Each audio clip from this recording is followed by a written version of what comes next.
Check your pockets. There is probably a receipt in there somewhere. A crumpled little strip of paper you glanced at once and meant to throw away. You don't think of it as writing. It's just proof. Proof that a thing happened, sitting there so you don't have to carry it around in your head.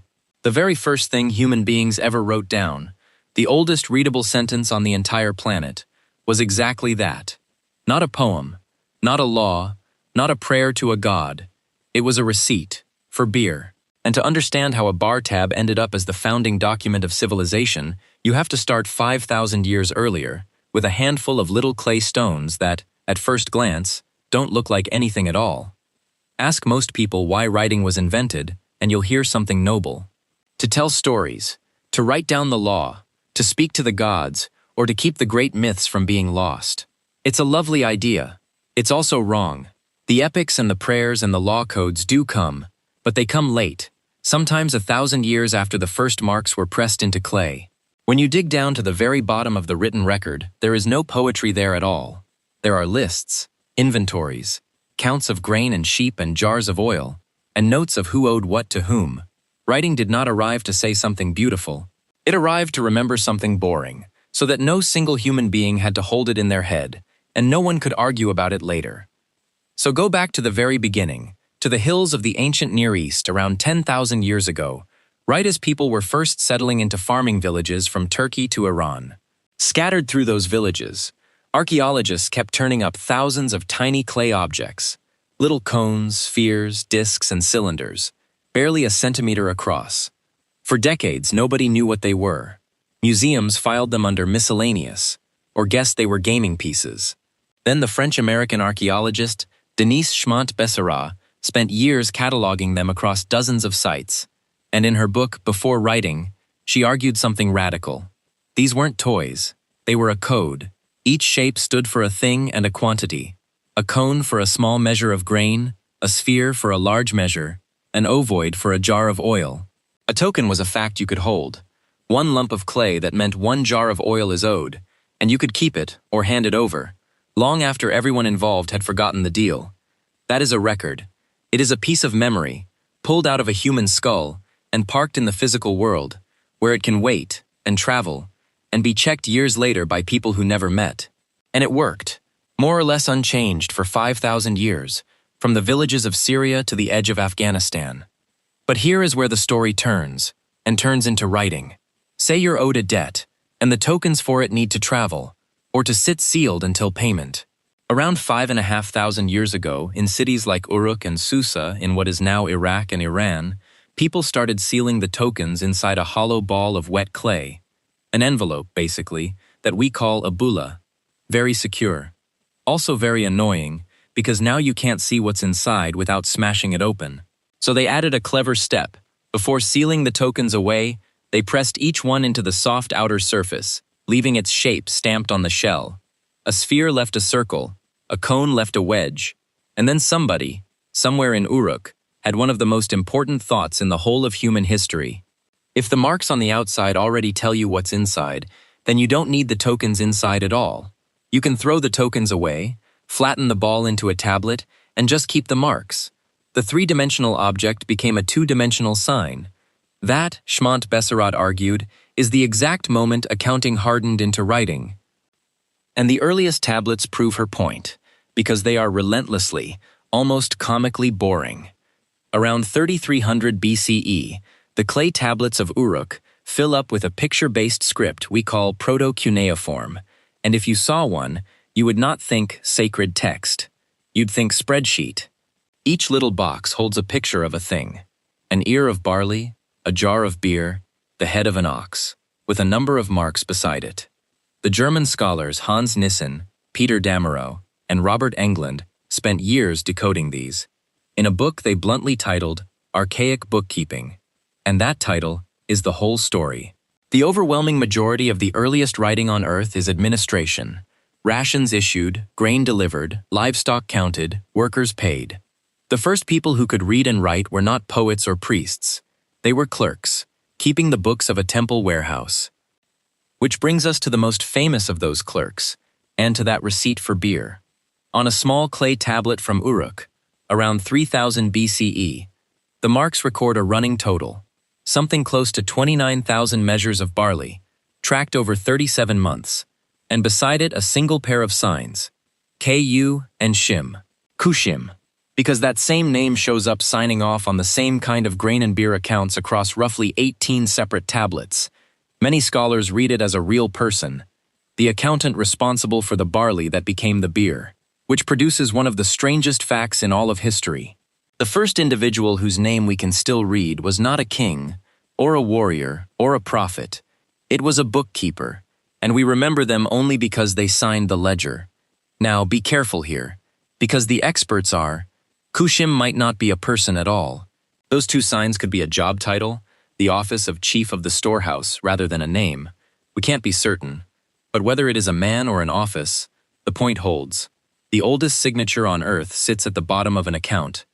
Now it gets genuinely contested, because not everyone agrees the Mesopotamian clerks were first. Far to the northwest, at a waterlogged Neolithic village called Dispilio, on a lake in northern Greece, the archaeologist George Owermuziadis pulled a small wooden tablet out of the mud in 1993, its surface scratched with rows of linear signs. The settlement itself has been radiocarbon dated by Yorgos Fakarellis and colleagues to well before 5000 BCE, which would make those scratches older than anything in Uruk by around 2,000 years. Some have hailed it as the earliest writing in the world, but here honesty demands the breaks. The tablet is undeciphered and heavily disputed. The marks might be genuine proto-writing, or they might be tallies, or ownership marks, or simple decoration. And we may never fully know, because waterlogged wood is fragile and the study of it has dragged on for years. It's a crucial reminder. Records may well have been scratched into wood and bark all over the ancient world, and almost all of it simply rotted away. Clay survived. That is a big part of why Mesopotamia looks like the beginning. And to see just how little writing, in our sense, has to do with keeping records, you can cross the entire planet to the Andes. The Inca ran an empire of millions. Roads, storehouses, armies, taxes. And they did it with no writing at all. Instead, they used the quipu, bundles of knotted strings, where the type of knot, its position along the cord, and the color and twist of the fiber all carried meaning.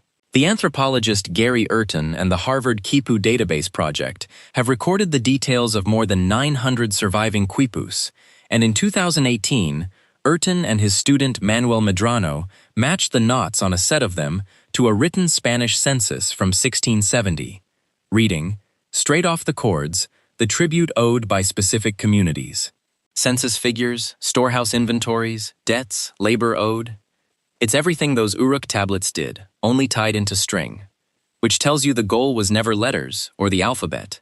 The goal was to keep a fact safe outside a human head. And that goal has never once left us.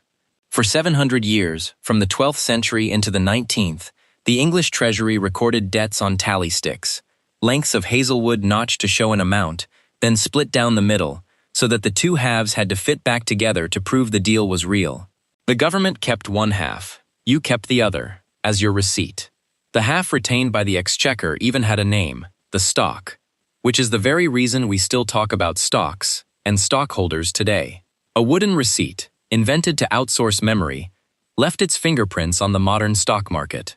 And the receipt in your own pocket is doing precisely the same job that clay cone did 10,000 years ago, holding a single fact still, outside your mind, so that you don't have to.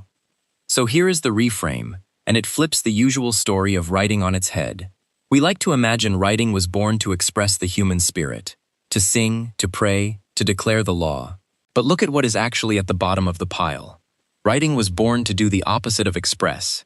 It was born to store, to take a fact that would otherwise live and die inside one fragile, forgetful, arguable human memory, and pin it to a surface where it could not be lost, denied, or quietly changed. A record is outsourced memory, and once you can hold facts outside of people, you can build something no single memory could ever run. A warehouse feeding a whole city, an economy with thousands of accounts, a state that outlives every person in it. That's not the birth of literature. That is the birth of the paper trail and of the bureaucracy that runs on it. Every tax office, every bank, every temple granary that ever outlived the person who built it stands on that one small trick, a fact made to survive the mind that first knew it. So trace the whole thread. 10,000 years ago, a clay cone in a farming village that means 1 measure of grain. 5,500 years ago, those tokens sealed in a clay envelope, then stamped on its surface, then flattened into the first tablet. 3,300 BCE, spreadsheets of beer and barley in the city of Uruk. 3,000 BCE, an accountant called Kushim signing off on the grain. A contested wooden tablet in a Greek lake. An empire's worth of accounts, tied into Andean string. Different materials, different continents. The same relentless human need. To remember more than a mind can hold. Which brings it back to you, and the phone in your hand right now. It is stuffed with records, receipts, messages, a bank balance you trust far more than your own memory of what you spent. You look things up instead of memorizing them. You screenshot instead of trying to recall. You outsource your memory 100 times a day, and it feels utterly modern. It isn't. You are doing the exact thing a clerk in Uruk did, with a lump of clay 5,000 years ago, refusing to trust your own head, and handing the fact to something more permanent than you are. The first thing we ever wrote wasn't a story about who we are. It was a receipt, proof that something happened, kept safe so that no one would have to remember. Civilization did not begin with an epic, or a hymn, or a king's proclamation carved in gold. It began with somebody, in a dim warehouse, making absolutely sure the barley added up, and refusing to trust anyone's memory of the number, including their own. And we have been keeping the receipts ever since. All the research is linked in the description.